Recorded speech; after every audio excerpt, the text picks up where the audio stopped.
tenho aqui ao meu lado a professora Anália Amorim. Ela é professora da Escola da Cidade e da Faculdade de Arquitetura da USP, a FAU.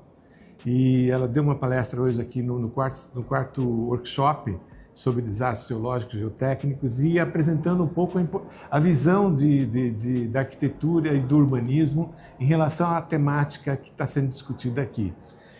Professora, a primeira pergunta é justamente sobre essa relação entre... São áreas tão próximas e que nem sempre conversam, né? Uhum. Especialmente em temas tão importantes quanto esse. Como é que é a sua avaliação sobre esse tema e sobre essa aproximação, a importância disso?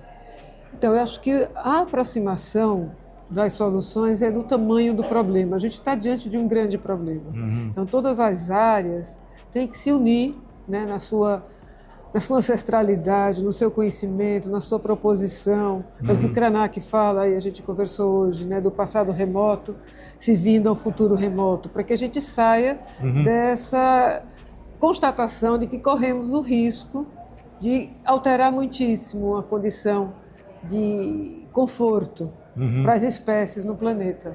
A gente está num enfoque muito claro, arquitetura, urbanismo, paisagismo, a engenharia, agronomia, né? De como é que você regenera terras degradadas. Porque a gente está com grande quantidade de terra dedicada ao pasto, à agricultura e ao desflorestamento por conta de minerações, ou mesmo dessa equação agropecuária.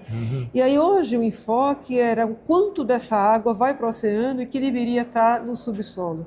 E o quanto os parques, a produção da contenção das águas, a condução, o ralentamento, todos esses mecanismos que a gente está chamando agora de soluções que vislumbram a natureza e observam e acatam, né, as leis da natureza, para a gente poder retardar essa água e dar um ajuste hídrico, né, essa quantidade de água que vai para o oceano, não só por conta do descongelamento das geleiras, né, do aquecimento global, mas por conta dessa água que vai das cidades e do campo diretamente para os rios, diretamente para os mares, para os lagos e para o oceano. Acho que o caminho foi por aí. Antes da sua fala, o engenheiro Sérgio Ludemann comentou sobre casos de obras assim que engenheiros fizeram obras de contenção e que sem a participação de arquitetos e urbanistas, e aí situações de obras calamitosas, digamos assim. A ocupação humana, né, a fabricação das cidades, a ocupação habitacional dos equipamentos, pode conviver muito bem com a infraestrutura. Né, a arquitetura da infraestrutura e a infraestrutura da arquitetura.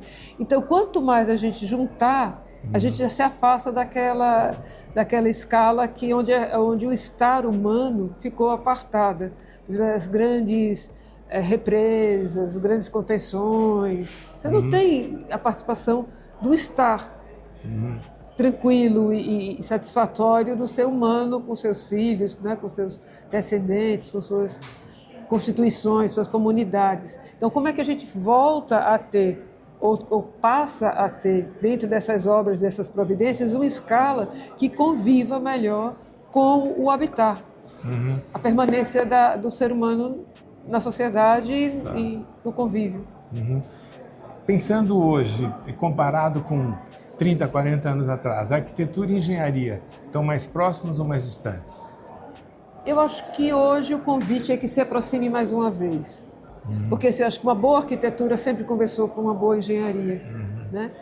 E eu acho que agora, mais do que nunca, a gente precisa fomentar essa união. Para que a gente não precise apartar caos de CREs, de CRMs, né? Vamos conviver juntos, porque a gente está precisando trocar ideia. Uma boa ideia de arquitetura vai precisar sempre de um engenheiro. E os engenheiros avançarão muito quando acoplarem as suas boas ideias à doçura da convivência humana e da beleza.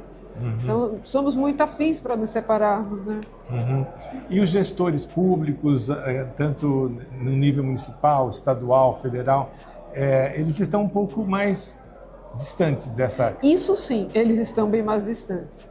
Né? Porque enquanto a gente conversa como lidar as soluções técnicas e estéticas, né, a gente precisa realmente criar o que hoje se chama a estetização da política e a politização da estética de uma maneira que as duas possam conversar diretamente e herdar as soluções técnicas e humanas, não ficarem só nas esferas de manutenção dos poderes e né, das renovações dos seus mandatos e desse extravio de recursos e não termos uma indústria do desastre. A gente tem que lutar contra isso. A gente tem que solucionar e não criar a indústria como se criou a indústria da seca.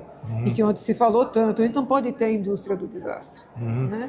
E a arquitetura pode, inclusive, ajudar os gestores públicos também, né? Sim, sim. Porque, inclusive, quando o gestor público se candidata a ser... Né, a obter um cargo, eles procuram os arquitetos e os engenheiros para dizer o que eu faço com as cidades. E as ideias são muito claras. As soluções técnicas estão aí. Agora, o que faz, mais do que os gestores e os técnicos, é como é que a gente faz a população abraçar questões como o destamponamento dos rios, né, a beleza dos parques, o usufruto das... Como é que a gente chega com essas soluções de não ocupação das encostas de área de risco.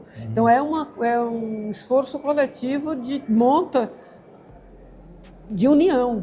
E realmente, como hoje a gente falou mais uma vez, o que o Yu Kang-jian falou, que era muito bom que a gente tivesse essa palestra, e aonde os gestores estivessem ali, tivesse o presidente, o ministro, não é, os prefeitos, os vereadores. Esse staff é que faz com que essa luta passe a ser o seu objetivo também.